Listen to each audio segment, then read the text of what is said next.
السلام علیکم ناظرین، آپ کا استقبال ہے ہمارے چینل القصوہ پر۔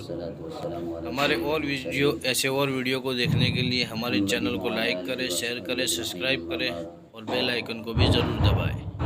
قال اللہ تبارک و تعالی فی القرآن الکریم الفرقان الحمید اعوذ باللہ من الشیطان الرجیم بسم اللہ الرحمن الرحیم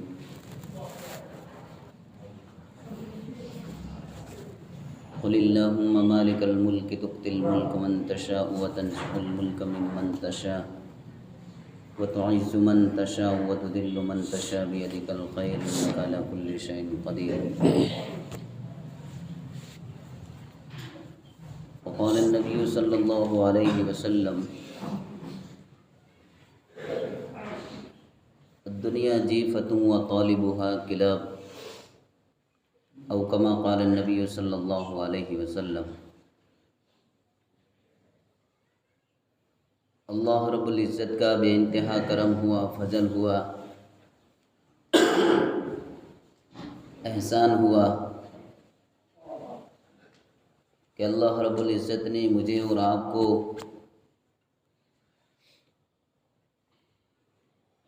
جمعہ کی نماز کے لیے اللہ کے گھر کے اندر آنے کی توفیق نصیب فرمائی۔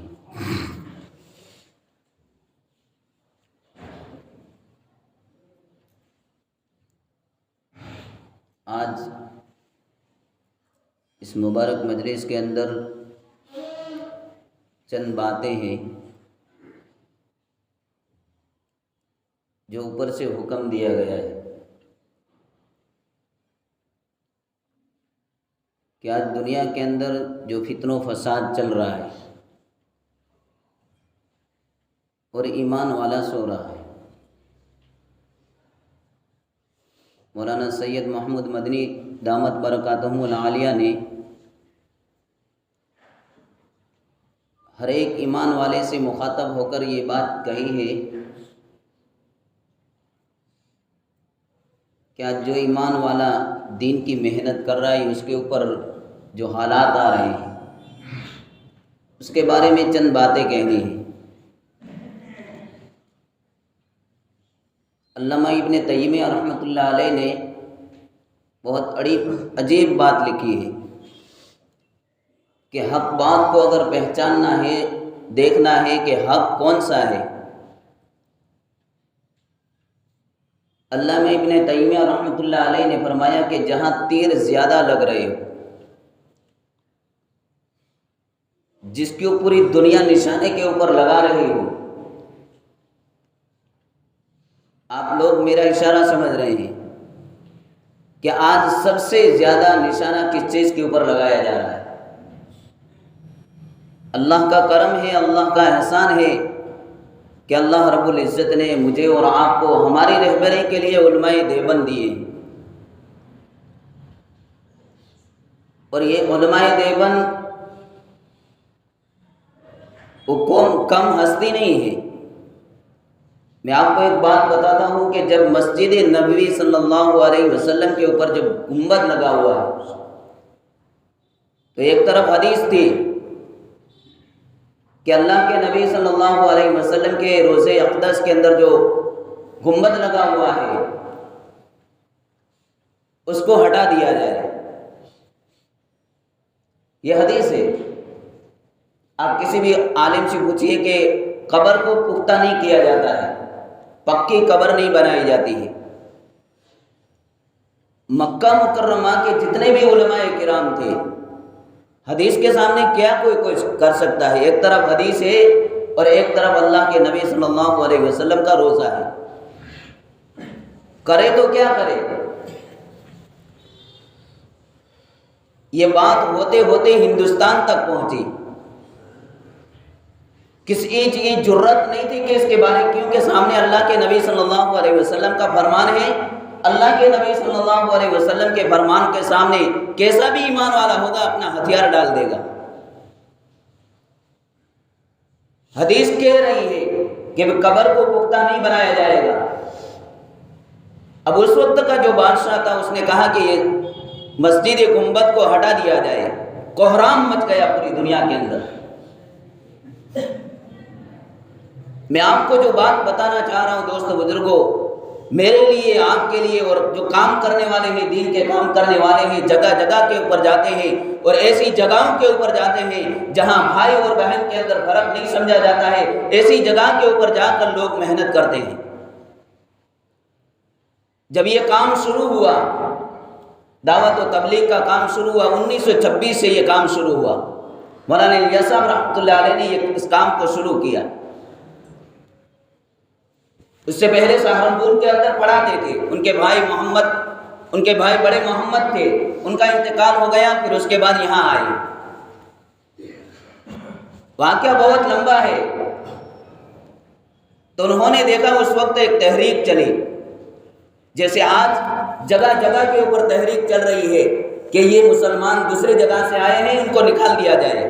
اس وقت مولانا الیاس صاحب رحمۃ اللہ علیہ کے زمانے میں یہ تحریک چلی تھی کہ یہ مسلمان یہاں کے نہیں، ان کو نکال دیا جائے۔ حالانکہ مسلمان نے اس روئے زمین کے لیے اپنا ایک ایک خون کا قطرہ بہا دیا ہے، بلکہ انگریز نے، بلکہ یہاں کے لوگوں نے تو انگریز کی غلامی کے اندر آ کر اپنے آپ کو نیلام کر دیا تھا۔ لیکن ایک ہی ہستی تھی، علماء دیوبند، جنہوں نے دشمن سے آنکھوں سے آنکھیں ملا کر بات کیے اور اس ہندوستان کو آزاد کروایا ہے۔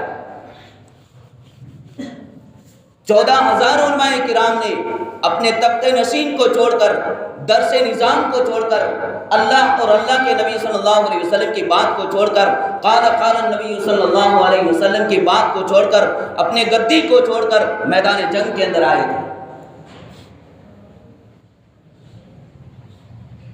تو مولانا الیاس صاحب رحمۃ اللہ علیہ نے دیکھا کہ یہ تو بہت تحریک چل رہی ہے کہ مسلمان کو غیر بنا دیا جائے، ایمان سے نکال دیا جائے، ایمان کی باونڈری سے ان کو نکال کر کفر کے دائرے کے اندر لا کر کھڑا کر دیا جائے۔ اس وقت ابھی چلی تھی جیسے آج چپے چپے کے اندر یہ بات چل رہی ہے، لیکن جس کی حفاظت خدا کرنے کے اوپر آئے، کسی کی مائی کی طاقت نہیں ہے کہ اس کے اوپر انگلی اٹھا کر دیکھ لے۔ یہ تو مسلمانوں نے اپنے ہاتھوں کے کرتوت وہاں بھیجے ہیں، وہاں سے فیصلے نیچے آئے ہیں۔ تو مولانا الیاس صاحب رحمۃ اللہ علیہ نے سوچا یہ تو بہت بڑی فکر کی بات ہے، تو انہوں نے سب سے پہلے مکاتب قائم کیے، 400 مکاتب قائم کیے، چھوٹے چھوٹے دیہاتوں کے اندر، الگ الگ جگہ کے اوپر۔ اس کے اندر ایک مرتبہ مولانا الیاس صاحب رحمۃ اللہ علیہ میوات کے اندر نظارہ دیکھنے کے لیے گئے کہ کیسے مکاتب چل رہے ہیں۔ وہاں کا ایک نوجوان پڑھنے والا، مکتب میں سے فارغ ہونے والا ایک نوجوان، ہاتھ کے اندر کڑا لگا ہوا، مونچھیں بڑی بڑی، اور مولانا الیاس صاحب رحمۃ اللہ علیہ سے ملنے کے لیے آیا۔ مولانا الیاس صاحب رحمۃ اللہ علیہ نے فرمایا لوگوں سے یہ کون نوجوان ہے؟ جب لوگوں نے جواب دیا، سب سے پہلے مولانا الیاس صاحب رحمۃ اللہ علیہ کے دل کے اوپر جو چوٹ لگی ہے، سب سے پہلے یہی چوٹ ہے۔ لوگوں نے بتایا یہ آپ نے جو چھوٹے چھوٹے مکاتب قائم کیے ہیں، آپ کے مدرسے میں سے، آپ کے دارالعلوم میں سے پڑھنے والا یہی حافظ قرآن ہے۔ مکتب میں پڑھنے والا بچہ، داڑھی کے چہرے کے اوپر داڑھی نہیں ہے، مونچھیں لمبی لمبی، ہاتھ کے اندر کڑا لگایا ہوا، سب سے پہلا جو نستر چلا ہے دل کے اوپر، وہ مولانا الیاس صاحب رحمۃ اللہ علیہ کے دل کے اوپر چلا ہے۔ اس کے بعد دل کے اندر ارادہ کر لیا اب یہاں سے ہجرت کرتے مدینہ منورہ چلا جانا ہے، اور نیت کی واپس نہیں آئیں گے۔ یہ نیت کر کے لے گئے، یہ ارادہ کر کے مدینہ منورہ کے اندر تشریف لے گئے۔ سب سے پہلے مولانا خلیل احمد رحمت سہارنپوری رحمۃ اللہ علیہ کے ساتھ، اپنے شیخ بھی ہے، اپنے استاد بھی ہے، ان کے ساتھ سب سے پہلا عمرہ کیا مولانا الیاس صاحب رحمۃ اللہ علیہ نے۔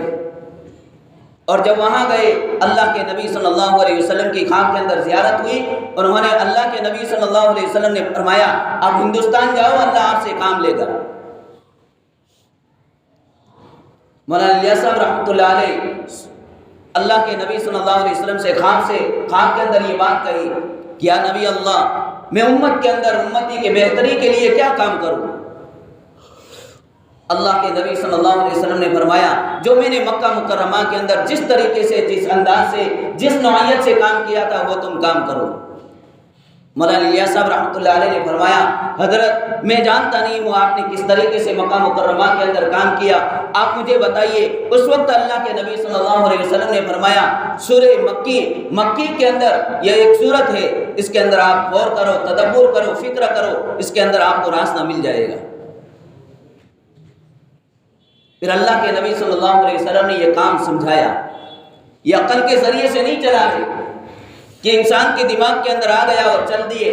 لوگوں نے قربانیاں دی ہے، لوگ لے جاتے تھے اپنے گھر سے، گڑ لے جاتے تھے، چنا لے جاتے تھے، اور لوگوں کے دین کے گھروں کے اندر جا کر یہ دین کی بات پھیلاتے تھے۔ ایسے ہی یہ دین نہیں پھیل گیا ہے، اس کے لیے تو بہت ساروں نے قربانیاں دی ہے، کئی نے اپنے لگتے جگر کو قربان کر دیا ہے۔ یہاں لگتے جگر کی روح قبض ہو رہی ہے، حضرت اللہ کے راستے کے اندر جا رہے ہیں کہ جہاں اللہ کے نبی صلی اللہ علیہ وسلم کے ختم نبوت کے اوپر داغ لگ رہا ہے وہاں جا رہے ہیں، اور یہاں انتقال ہو رہا ہے، بچے کا انتقال ہو رہا ہے، لیکن اپنی قربانی سے زیادہ، اپنی اولاد کی قربانی سے زیادہ اللہ کے نبی صلی اللہ علیہ وسلم کے اوپر جو دبا لگ رہا تھا اس کو مٹانا ضروری تھا۔ ایسے ہی کام نہیں چل گیا ہے دوستو بزرگوں، اور یہ اللہ ہم سب کی حفاظت فرمائے، ایمان والوں کی حفاظت فرمائے، اس جگہ کی بھی حفاظت فرمائے۔ آج کے دور چل رہا ہے، ابھی کا جو وقت چل رہا ہے بہت نازک وقت ہے، کانٹوں سے گزر کر چلنا ہے، اپنے دامن کو سنبھال کر چلنا ہے۔ یہ وادی عشق ہے، یہ وادی عشق ہے، یہاں ہوشیار گر رہے ہیں، دیوانے چل رہے ہیں۔ ہوشیار تو گر رہے ہیں، لیکن دیوانہ جو ہوتا ہے، اس کام کا جو عاشق ہوتا ہے، اللہ کے نبی صلی اللہ علیہ وسلم کا جو دیوانہ ہوتا ہے، وہ اس گھاٹی سے پار ہو کر چلا جاتا ہے۔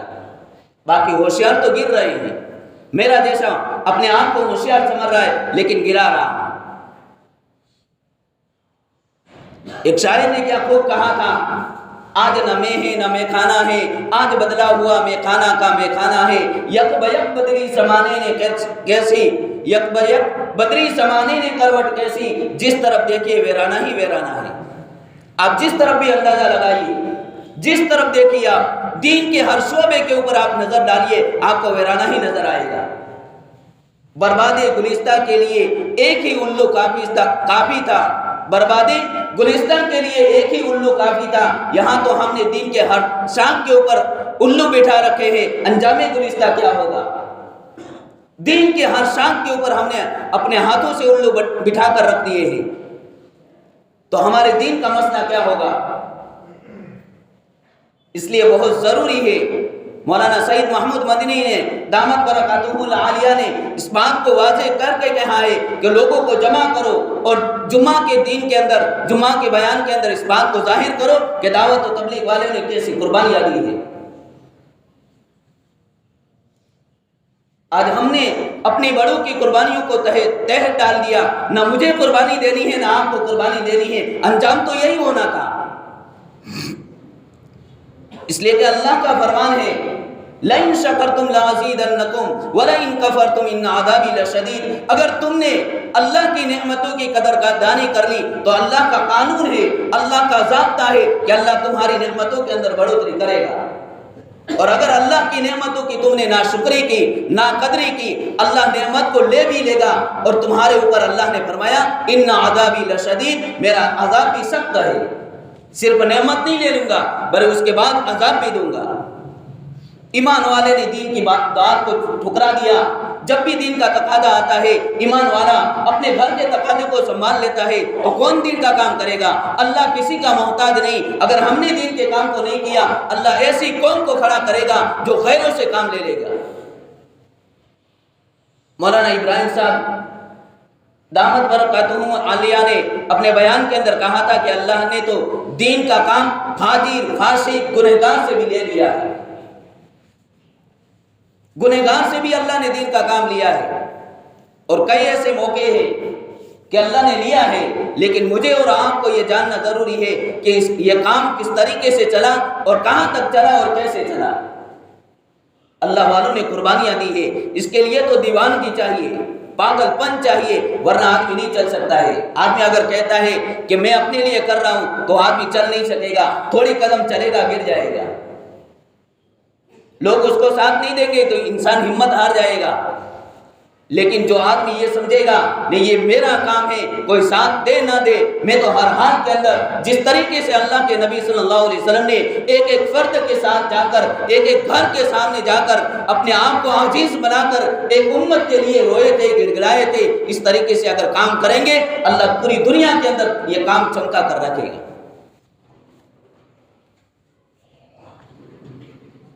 میں بھی جانتا ہوں اور آپ بھی جانتے ہیں کہ اللہ والوں نے کس طریقے سے قربانیاں دی تھی۔ مولانا یوسف صاحب رحمۃ اللہ علیہ سب سے پہلے اس کام سے لگے ہوئے نہیں تھے، 48 سال کی عمر کے اندر انتقال ہوا ہے مولانا یوسف صاحب رحمۃ اللہ علیہ کا۔ 27 سال کی عمر کے اندر امارت سنبھالی ہے، امیر کا کام سنبھالا ہے۔ 27 سال کی عمر کے اندر 21 سال کی عمر کے اندر تحاوی شریف جو حدیث کی ہارڈ کتاب سمجھی جاتی ہے اس کی شرح لکھ ڈالی تھی، لیکن اس کام سے مخالفت ہے۔ مولانا یوسف صاحب رحمۃ اللہ علیہ، مولانا الیاس صاحب رحمۃ اللہ علیہ کے ساتھ زیادہ ہیں، لیکن کام سے مخالفت ہے۔ مولانا الیاس صاحب رحمۃ اللہ علیہ کے دل کے اندر چند کڑن تھی، فکریں تھی، بلکہ ان کی نانی یوں فرمایا کرتی تھی کہ مجھے الیاس صاحب رحمۃ اللہ علیہ کی پشت سے صحابہ کی خوشبو آیا کرتی ہے۔ ایسا ہی نہیں ہو گیا ہے، روئے ہیں، گڑ گڑائے ہیں، روزے رکھے ہیں۔ حاجی عبد الوہاب صاحب رحمۃ اللہ علیہ جو 2018 کے اندر ابھی قریب زمانے کے اندر انتقال ہوا ہے، وہ دلی کے اندر تجارت کی نیت سے آئے تھے۔ فرمایا ان کے کان کے اندر ایک بات پڑی کہ دلی نظام الدین کے اندر ایک آدمی ہے، ایک اللہ والا ہے جو چور و چکروں کو اپنے گلے سے لگاتا ہے، نمازی بناتا ہے۔ حاجی عبد الوہاب صاحب پہلے بھی اللہ والوں کی صحبت میں رہ چکے ہیں۔ شاہ عطا اللہ بخاری رحمۃ اللہ علیہ جب ختم نبوت کا بیان کرنے کے لیے جاتے تھے تو ان کے ساتھ یہ بھی جاتے تھے۔ شیخ احمد خانپوری رحمۃ اللہ علیہ، احمد رحمۃ اللہ علیہ جب یہ درس دیتے تھے تو ان کے درس کے اندر گھنٹوں گھنٹے چل کر ان کے درس کے اندر شامل ہوا کرتے تھے۔ یہ حاجی عبد الوہاب صاحب جب تجارت کی نیت سے دلی نظام الدین آئے تو یہ بات سنی۔ وہ فرماتے ہیں کہ جب میں مولانا صاحب رحمۃ اللہ علیہ کے پاس گیا تو ایک وکیل کھڑا تھا۔ مولانا الیاس صاحب رحمۃ اللہ علیہ کوئی غریب گھرانے سے نہیں تھے، 5 گاؤں کے مالک تھے، 5 گاؤں کے مالک۔ وکیل کھڑا تھا، حضرت آپ کورٹ کے اندر آ کر صرف اتنا کہہ دو میں اسماعیل کا بیٹا ہوں، باقی میں سب لڑ لوں گا۔ آپ کو کورٹ کے اندر آ کر اتنی ہی بات کہنی ہے کہ حضرت میں اسماعیل کا بیٹا ہوں، بس اس کے بعد آپ چلے جانا۔ حاجی عبد الوہاب صاحب جب یہ باتیں ہو رہی تھی مولانا الیاس صاحب رحمۃ اللہ علیہ کے درمیان کے اندر اور ایک وکیل کے درمیان کے اندر جب یہ باتیں ہو رہی تھی، حاجی عبد الوہاب صاحب وہاں کھڑے تھے۔ اس وقت جو مولانا الیاس صاحب رحمۃ اللہ علیہ نے جو درد بھرا جو جملہ کہا وہ مولانا حاجی عبد الوہاب صاحب کے دل کے اندر پیوست ہو گیا، نستر کی طرف چلا، ایک خنجر جیسے چلتا ہے ایسے دل کے اوپر چلا۔ فرمایا مولانا الیاس صاحب رحمۃ اللہ علیہ نے فرمایا میں اپنا سب کچھ، 5 گاؤں کے مالک ہے، کاندھلا کے اندر زمینیں تھے، 5 گاؤں کے مالک تھے۔ وکیل کہہ رہا ہے حضرت کورٹ کے اندر آ کر صرف آپ کو ایک جملہ کہنا ہے میں اسماعیل کا بیٹا ہوں، اس کے بعد آپ چلے جانا، میں آپ کی سب زمین آپ کو دلا دوں گا۔ مولانا الیاس صاحب رحمۃ اللہ علیہ نے فرمایا میرا سب کچھ، میرا ایک ایک لمحہ، میرا ایک ایک سیکنڈ میں دین کے لیے وقف کر چکا ہوں، اب یہ آگے قدم نہیں بڑھے گا۔ اس وقت یہ جملہ حاجی عبد الوہاب صاحب کے دل کے اندر نستر کی طرح چلا اور حضرت نے کہا جیسی فکر مولانا الیاس صاحب رحمۃ اللہ علیہ کی ہے، کاش اے اللہ حاجی عبد الوہاب صاحب کے دل کے اندر بھی یہ فکر آ جائے۔ بس پوری زندگی حاجی عبد الوہاب صاحب نے اپنی زندگی اللہ کے راستے اندر کھپا دی۔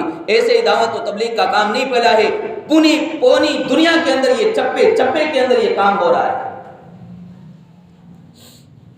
ایسا نہیں ہے کہ اگر مکہ مکرمہ کے اندر کوئی آدمی اگر غلط کام کر رہا ہے، مکہ مکرمہ کے اندر، مدینہ منورہ کے اندر اگر کوئی غلطی کر رہا ہے تو ہندوستان والے کے لیے یہ جائز نہیں ہے کہ وہ اس کے نقش قدم کے اوپر چلے۔ اللہ نے ان کو نمونہ نہیں بنایا، نمونہ بنایا ہے اللہ کے نبی صلی اللہ علیہ وسلم کو نمونہ بنایا ہے۔ میرا نبی جو کہہ رہا ہے، میرے جو صحابہ جس چیز کے اوپر چلے ہیں اس چیز کے اوپر چلنا پڑے گا۔ یہ قربانیاں ہیں جس قربانی کو آج امت مسلمہ بھول چکی ہے، اور بھولنے کی وجہ یہ ہے کہ دھیرے دھیرے جو ذمہ دار طبقہ ہے، ذمہ دار طبقہ، جنہوں نے دعوت و تبلیغ کے گھر کے اندر جنم لیا، جنہوں نے دعوت و تبلیغ کے گھر کے اندر پانی پیا، وہ لوگ آج دھیرے دھیرے دھیرے دھیرے ہو کر دین کے دعوت سے کٹتے جا رہے ہیں، اور جس کا نتیجہ میں اور آپ دیکھ رہے ہیں۔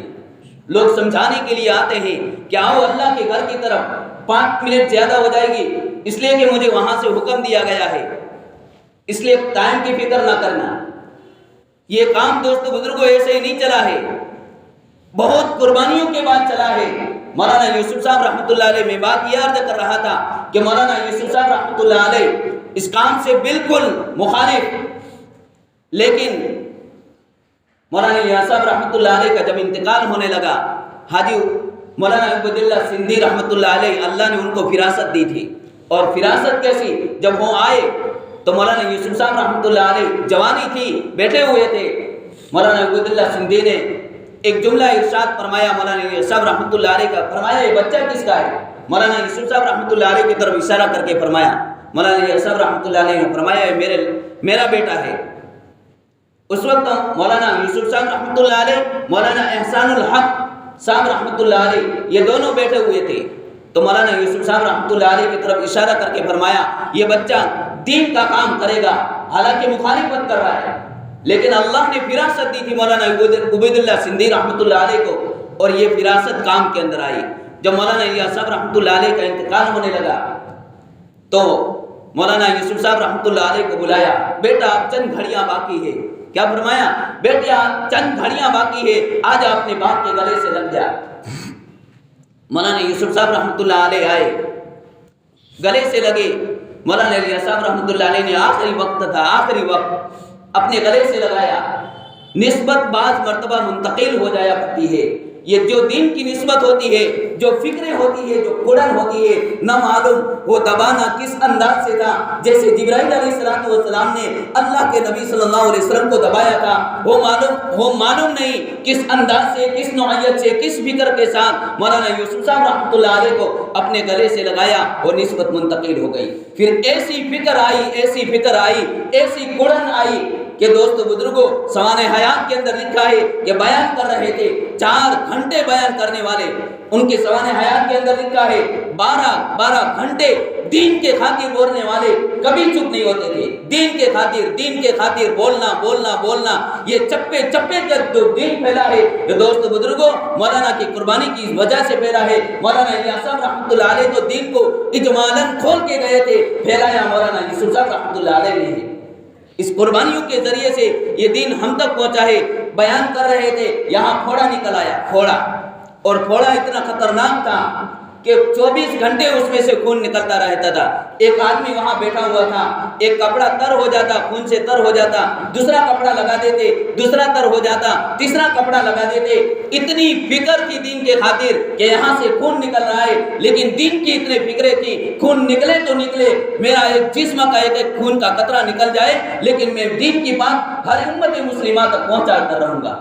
آج دوستو بزرگوں میرے پاس اور آپ کے پاس کون سی فکریں ہیں، کون سی دعوت کی فکریں ہیں، آج دوستو بزرگوں میں اور آپ بھلا چکے ہیں۔ آج امت مسلمہ کو گشت کے لیے بلایا جاتا ہے، لیکن امت مسلمہ اپنا گھر چھوڑنے کے لیے تیار نہیں۔ چند قدم کی دوری کے اوپر میرا گھر ہے، تمہارا گھر ہے، لیکن دین کی دعوت دینے کے لیے میرے پاس فرصت نہیں ہے۔ یاد رکھنا اللہ کے گھر کے اندر بیٹھا ہوا ہوں، یاد رکھنا اللہ نہ میرا محتاج ہے، نہ تقریر کرنے والے کا محتاج ہے، نہ سننے والے کا محتاج ہے۔ اللہ کی ذات وہ ذات ہے، کن فیکون ہے، فعال لما یرید ہے، وہ جو چاہتی ہے کرتی ہے، جب چاہے جس وقت چاہے جس سے کام لے لیتا ہے۔ اللہ کسی کا محتاج نہیں۔ اللہ ہم کو ہلاک اور برباد کر کے اللہ ایسی قوم کو کھڑا کرے گا جس کے دھرم کے اندر ایمان نہیں ہے، جس کے دل کے اندر اللہ کے نبی کا کلمہ نہیں ہے۔ اللہ اس کو کھڑا کر کے ایمان کی دولت دے گا، اور اللہ رب العزت اس کو ہدایت کی ہوائیں سے چارے عالم کے اندر پھیلائے گا۔ اس لیے دوستو بزرگوں ہمیں اور تمہیں دین کو ضرورت ہے کہ دوستو بزرگوں میری اور تمہاری ضرورت نہیں ہے، لیکن دین کو ہماری ضرورت ہے۔ اس لیے دوستو بزرگوں دین کو ہماری ضرورت نہیں ہے، میری ضرورت ہے کہ میں دین کو کام آ جاؤں۔ اللہ رب العزت ہمیں کہنے سننے سے زیادہ عمل کرنے کی